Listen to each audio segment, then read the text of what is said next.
So this is the Synthes large distractor, also known as the femoral distractor. I'm just going to walk you through how you put it together and the purpose of its use.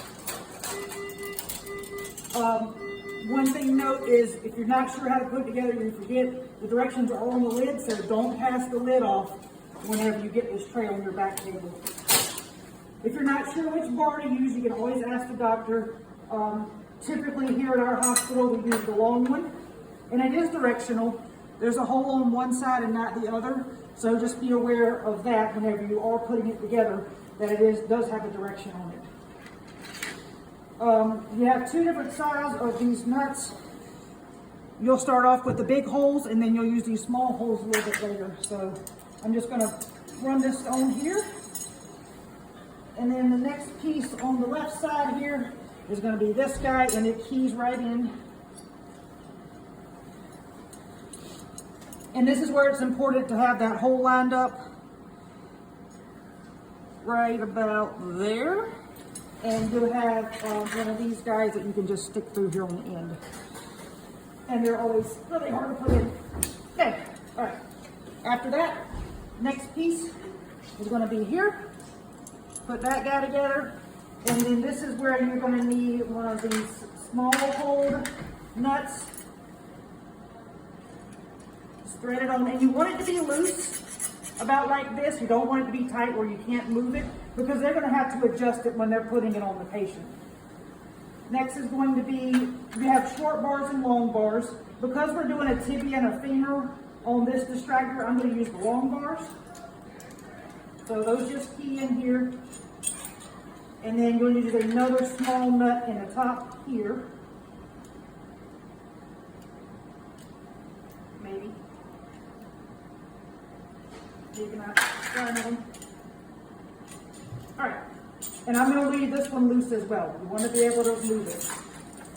And then you take one of these little guys, wing nuts, and you just barely thread it in. All right? That's the left side. The right side, you take another one of these large nuts, and you want to feed this one pretty far down. That's not good. Take this guy. It feeds in. Now this one doesn't thread in, so don't accidentally tip it over and drop it on the floor, because then you have to go get another tray.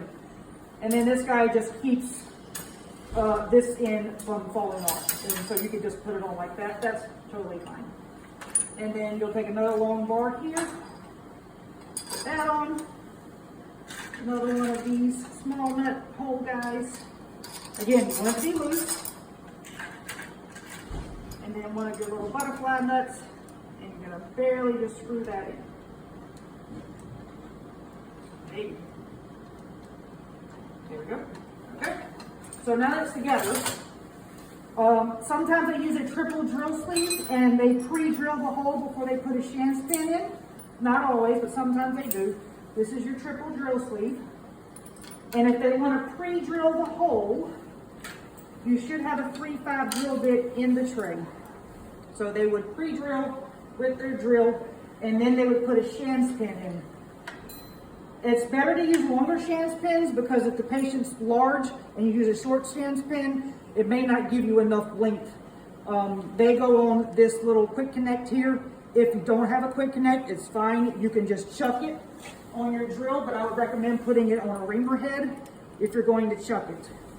These take a lot of torque to put in, so I would recommend using a reamer head.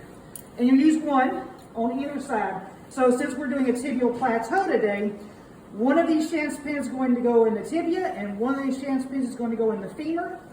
And then they'll actually feed it on here in the leg, and then they'll be able to distract the leg and get it reduced in that manner.